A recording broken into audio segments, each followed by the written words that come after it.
Сайн байцгаана уу? Та бүхэн өнөөдрийн мэндийг хүргэе.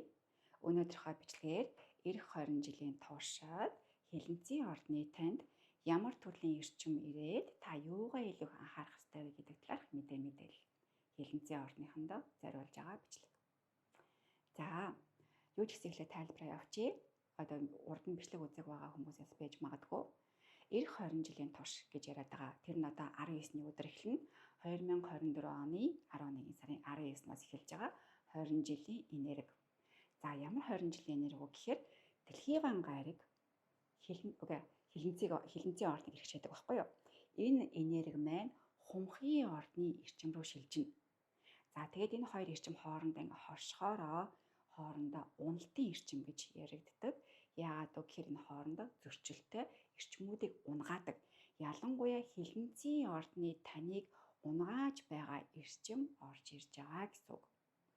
За яагаад гэхээр одоо ингээд дэлхийн гариг байна штэ. Энэ гариг маань өөрөө хилэнцгийн ордыг иргэшээдэг, энерги тээдэг. Тэгэхээр хилэнцгийн ордны таны эзэн гариг одоо уналтын орд руугаа буюу тэр эрчим рүүгээ шилжиж байна. За гэхдээ айгаад байх юм бол мэдээж байхгүй. Энэ бичлэгээр цөмөрөө яавал эвтэйхэн даваа тулах уу, гаргалгаа нь юу байгаа вэ гэдэг талаар орж байгаа болохоор одоо айгүй тийм хөнгөн хүлээж авахыг бодоорой. За нэгдүгээрт анхаарах зүйл эрүүл мэндийг анхаарна. Эрүүл мэнд дээр хамгийн чухал хоёр зүйл байгаа. Энэ л таны бүхсэн бие болон одоо хэвлийн орчим. За яаж байгаа вэ гэхээр энэ хоёр эрчим суларж орж ирж байгаа. Бүхсэн биеийн эрчим суларж орж ирэхээр мэдээж ингээд шууд ингээ хурдээр ярих юм бол 2 дугаар чакра, 1 дугаар чакра тэгээд хэвлий орж ирэхээр 3 дугаар чакра 1 2 3 гэд энэ гурван энергийн бие одоо эрчим суларнаа гэсэн үг. Цөмөрөө яаж ойлгохгүй гэхээр шууд хамгийн энгийндээ болохоор та их ядарч болохгүй. Одоо тэгээд хоолны хордлого болохыг анхаарах хэрэгтэй. Шууд гизээрээ дамжиж байгаа ходоороо дамжиж байгаа зүйл дээр анхааралтай байна эх 20 жил. Яагаад гэхээр бүхсэн бие ярьчин гарч байгаа одоо цагаамах эргэх одоо тэр энерги одоо шууд үүсэж байгаа гэж ойлгож болж байгаа байхгүй. Тэгэхээр болж уул бага ядраарай. Болж уул цагаамахаа гаргахгүй байхыг хичээгээрэй. Гизээрээ орж ирж байгаа зүйлийг анхаараарай. Ходоодыг бас тэгэхээр энэ хоёр зүйлийг энэ 20 жилдээ анхааралтай байх хэрэгтэй. Дасгалаа хийгээрэй. Эрүүл хооллохыг бас хичээгээрэй гэсэн. За хоёр дахь анхаарах зүйл болохоор яг өхрийн ордныхонтойгоо ижилхэн та нарын эцгийн талын удмын эрчим гэмтэж орж ирнэ. Суларна гэсэн үг. Тэгэхээр гаргалгаан цөмөр яавал анхаарах вэ гэхээр эцгийн талынхантайгаа эвтэй байх хэрэгтэй. Анхаарал халамж тавьдаг бол бас тавихыг бодоорой. Элдв янзын зөрчил маргаанаас холуур байхыг хичээх хэрэгтэй. Бас шаардлагатай.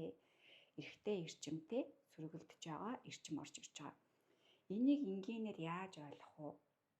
Яагаад энэ эрчим ингэж өхрийн ордны болон хилэнцгийн ордныханд нөлөөлөд байгаа юм гэхээр одоо ингээд хумх гэдэг орд маань өөрөө одоо нартай холбоотойгоор сүрэг эрчмийг авч орж ирдэг байхгүй юу?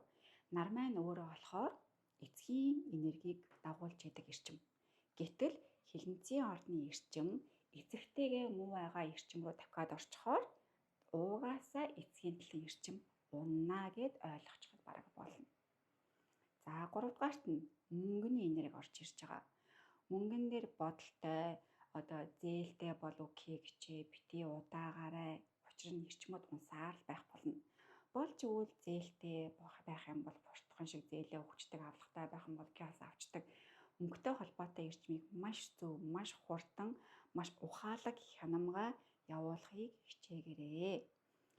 Яагаад мөнгөтэй холбоотой вэ гэхээр одоо ингээд юу байгаа штэ тэнгэрийн зураг байгаа штэ одоо орд болгон байрлаж идэг дээрний бичлэгээр оруулаад зурж исэн да.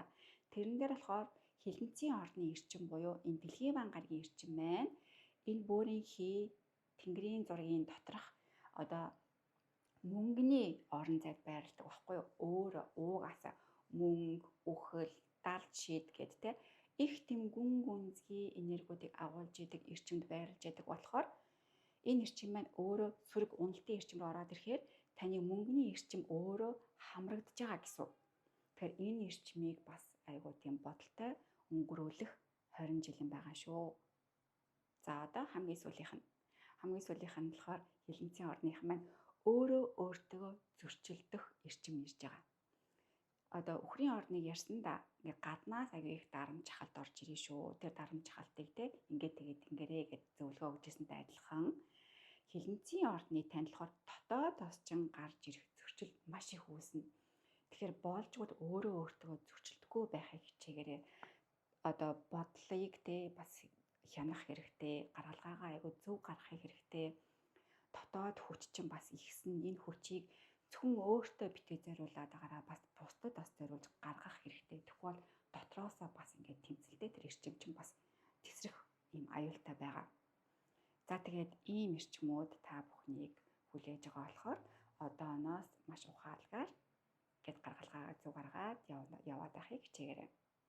За ингээд хэлэнцгийхэндээ амжилт хүсье. Баярлалаа. Баяр та.